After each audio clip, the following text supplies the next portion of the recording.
Hello, and welcome back to the Metroid Retrospective. In today's episode, we'll be taking a look at Metroid II: Return of Samus. This game was actually my first introduction to the world of Metroid.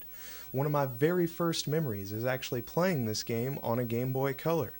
I remember loading up the game and fighting against my first Alpha Metroid. I'd always try to keep playing after that, but I wouldn't get very far, so I'd just delete my save and start again. In fact, the only thing that I don't fondly remember about this game is trying to get the light of the room to hit my Game Boy's screen so that I could actually fucking see it.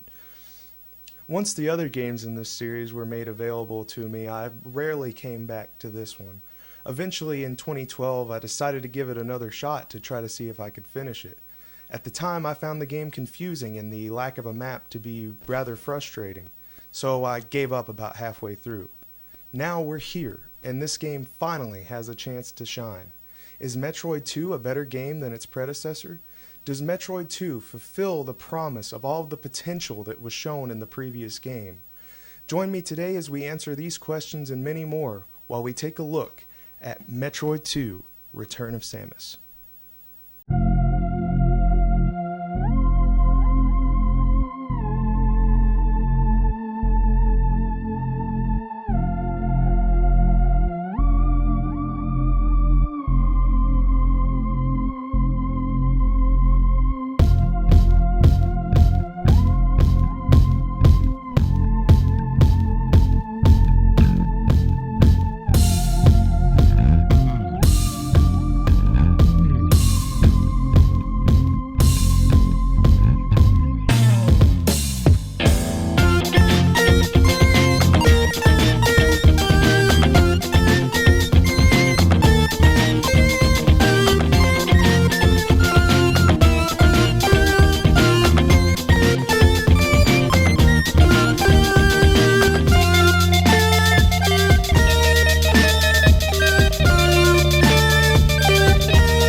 Metroid II was released in America in November of 1991, making it not only the first portable Metroid title, but also the first to see an American release before anywhere else.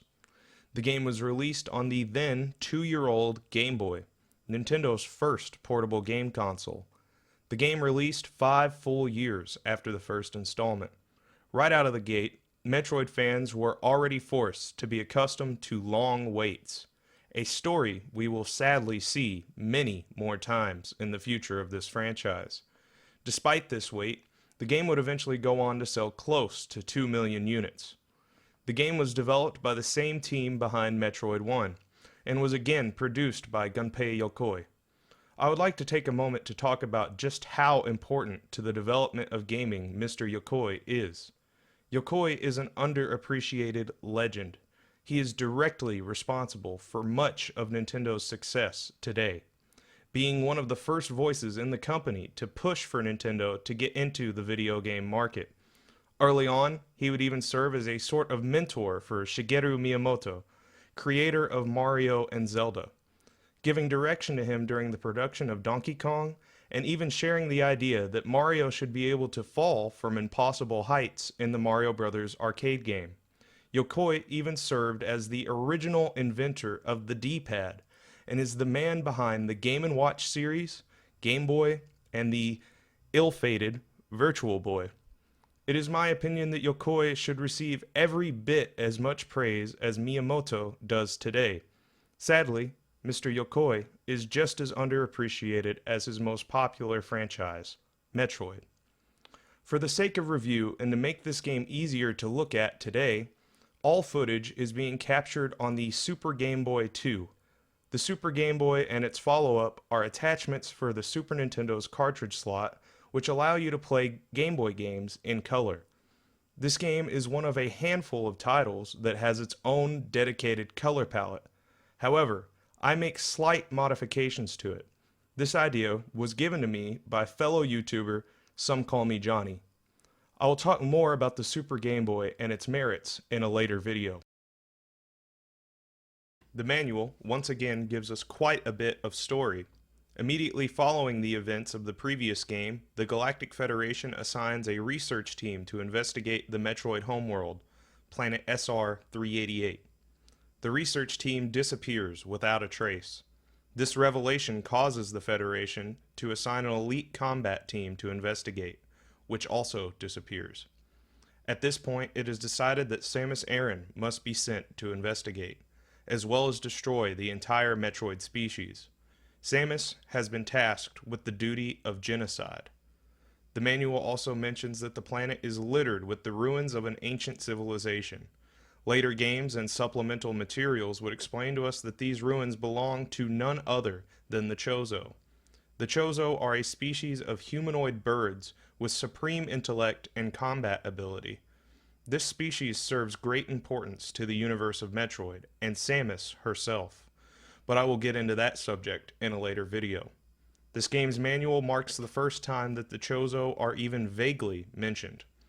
Upon arrival to the planet, Samus quickly learns that nothing remains of either team sent by the Galactic Federation. Most likely, they have all been consumed by the Metroids, though the game never makes any mention of the research and combat teams, most likely to keep the game child-friendly. As Samus explores the planet, she will eventually come into contact with the Queen Metroid, the mother of all Metroids on the planet. After she is destroyed, Samus finds an egg. Inside the egg is none other than the last Metroid. After hatching, the baby confuses Samus for its mother. Samus allows it to live and leaves the planet with the hatchling. This game's story is probably the single most important event in the series. Every game after this is directly impacted by the events in this game.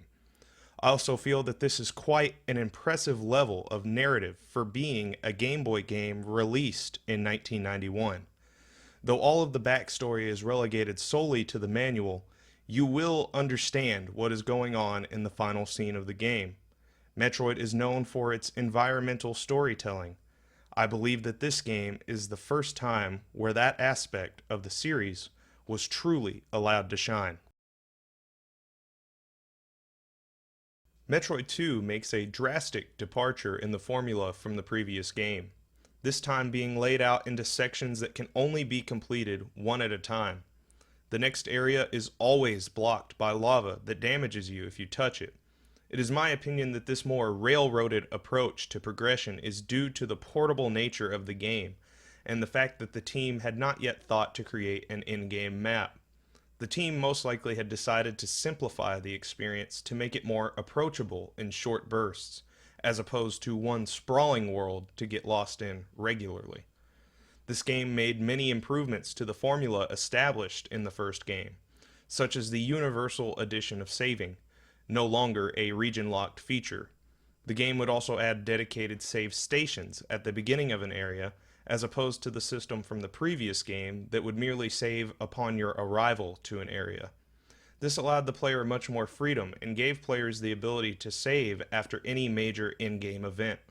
The game would also serve to implement major enhancements to the level of control the player has over Samus, allowing her to crouch and also to aim downwards in midair. I find all of these additions to greatly enhance my experience with this game. In comparison to Metroid 1, this game feels streamlined to a fantastic degree. So streamlined, in fact, that you start the game with Morph Ball already equipped, Long Beam by default, and a stock of 30 missiles. Instead of a tutorial on collecting items, as seen in the first game, this game chooses to teach you straight away that your job is to hunt Metroids, with your first encounter being within the first 5 minutes of the game. There are 5 different varieties of Metroid in the game: Larval, Alpha, Gamma, Zeta, and Omega. Each different form of Metroid offers a unique challenge, with their own ways of attack and dodging. I find that the boss fights in this game are quite enjoyable, particularly that of the Queen Metroid. This is a fun and challenging boss fight, requiring strong pattern memorization and great understanding of the game's controls. But you also have options, with the easiest way to take her down being to allow yourself to be swallowed, then laying bombs inside of her. Quite an interesting and very distinctly Metroid way to send off the game. This boss fight is by far the best in the series up to this point, and all of them are vast improvements over the mere endurance tests of the previous game, with every encounter putting your understanding of the game's controls to test. The controls in this game are vastly improved over the previous installment as well. Your base movement options are quite diverse. Jumps have a sense of weight to them, and it's quite easy to judge your distance in terms of what jumps you can make and what jumps you can't. The addition of crouching is a godsend, with no more fear of low-level enemies approaching you. The ability to aim downward is such a nice addition that I found myself wondering how it wasn't thought of in the first game. No more fear of accidentally landing on an enemy. And on top of all of these improvements, Samus's moveset gets improved upon even further by the acquisition of items. Every item that appeared in the first game makes a return here, with even more new items added. The new items are as follows: Spazer Beam, which widens your attack to 3 separate shots; Plasma Beam, which deals high levels of damage and travels through enemies; Spring Ball, which allows you to jump while in Morph Ball form; Space Jump, which allows you to jump infinitely; and Spider Ball, which allows you to cling to walls in Morph Ball form. All of these items serve to greatly expand upon your already versatile moveset. You will find yourself becoming much more capable and ready to deal with any obstacle in your way by the end of this game. All of the new additions are quite useful, and most of them are true no-brainers for this style of gameplay. However, this is not a perfect game.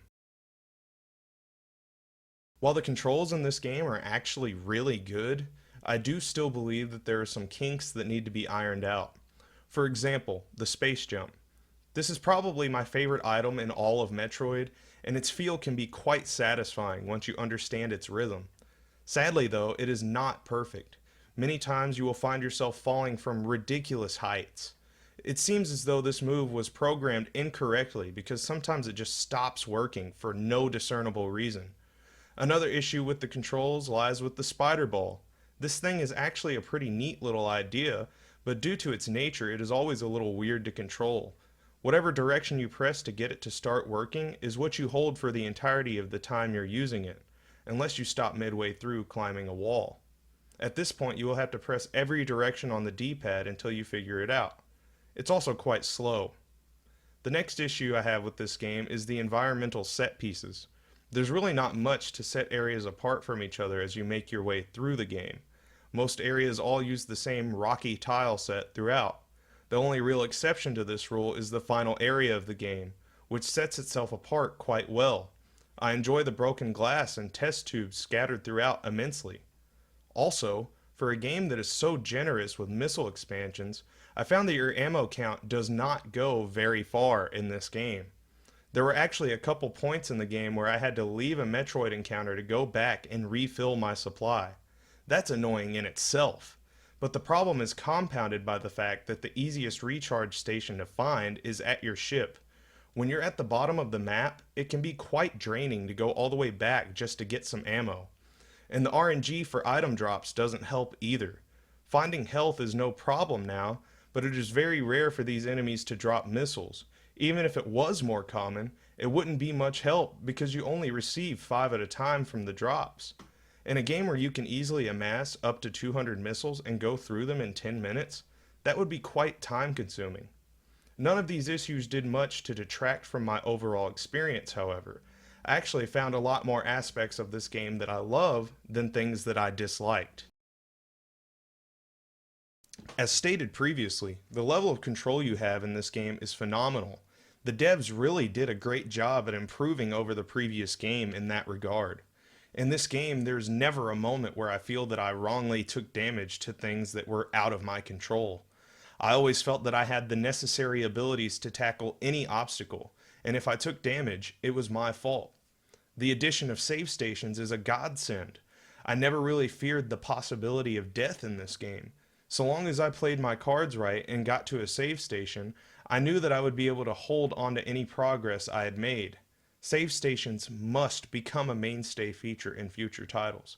They are that helpful. The level of atmosphere that is achieved in this game is super impressive for a Game Boy game. I loved that when your health is low, you get an alarm that is reminiscent of a robotic heartbeat. The beat gets faster the lower your health is, and this boosts the intensity of combat significantly. I actually felt a form of terror in my chest at a few points. A Game Boy game should not be able to do that to a grown-ass man. The alarm also removes a few instruments from the soundtrack. This is most likely due to hardware limitations, but I found that it actually elevated the level of stress I was feeling. I loved this feature. And speaking of the soundtrack, I'm going to get a lot of hate for this, but I absolutely loved it. The soundtrack is very minimalist, with many tracks consisting of odd little beeps and boops. This minimalism gives the game an oppressive and melancholy atmosphere throughout. I feel it really captures just how hostile and dangerous this planet is, as well as the Metroids. I also find that the experimental nature of this soundtrack really reminds me a lot of the more experimental progressive rock bands of the 70s, such as Soft Machine and Gong. I definitely recommend you check those guys out if you like any of the tracks on this soundtrack. Here are a few tracks I consider major standouts. The title theme in this game is downright amazing. I love that in the beginning it's just a droning beep repeated. As it goes on, you start to hear these little wavy notes that sound nice and chaotic. Eventually you hear an almost atonal descending melody over top. After that, it finally reaches a musical phrase more recognizable and inviting before reaching its climax where it sounds like a war zone. If you have no intention of playing this game, at least do yourself the favor of checking out this track. Words can only do so much to capture the genius of this one. Another standout track, which you heard an arrangement of at the beginning of the video, is The Surface of SR388. This track is great, one of the best in the series. This one really captures the vibe of a Metroid game so well. It sounds so upbeat and adventurous. This one totally tops the theme of Brinstar from the previous game in my opinion. I actually found it getting stuck in my head quite a few times. Finally, the best track in the game is definitely the theme of the baby Metroid. This song and the moment at which it plays serve not only in direct contrast to the battle you just had with the Queen Metroid, but also the entire Metroid series. There is not a single game in Metroid that plays it calm during the ending, except this one. This song is somber and strangely calming, reminding me of a hug after a rough year. I also find it to be strikingly reminiscent of Love on a Real Train by Tangerine Dream, furthering my perceived correlation to the most out there 70s experimental music.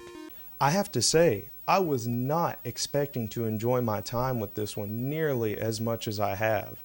If you were to read the opinions of people online, you would be led to believe that this is a downright awful game, but that could not be further from the truth. I absolutely adored this game from start to finish. I truly believe that this game improved upon the previous installment in nearly every way. And I actually found myself feeling genuine excitement to play more at the end of every session I had with this game. That's not very common for me these days. By no means is this my favorite entry in the series, but if this game was in almost any other franchise, this would most likely be the crowning achievement of that franchise. And I mean that. I wholeheartedly recommend this game to anyone who loves retro gaming or even just the original Game Boy. This would be an excellent addition to your collection. As far as Metroid fans go, however, this one is best left to die-hard fans. It's clear when you look at it from the perspective of later entries that Metroid was still finding itself at this point. But if I was alive during the time of this game's release, I would see Metroid as a rising star in Nintendo's repertoire. We're only 2 entries in, and both of them have absolutely knocked it out of the park for the time in which they were released. The series can only go up from here. And thankfully, players didn't have to wait long for more. In 1994, the world would see the release of the next blockbuster in the Metroid franchise. Tune in next time when we'll be taking a look at Super Metroid on the SNES.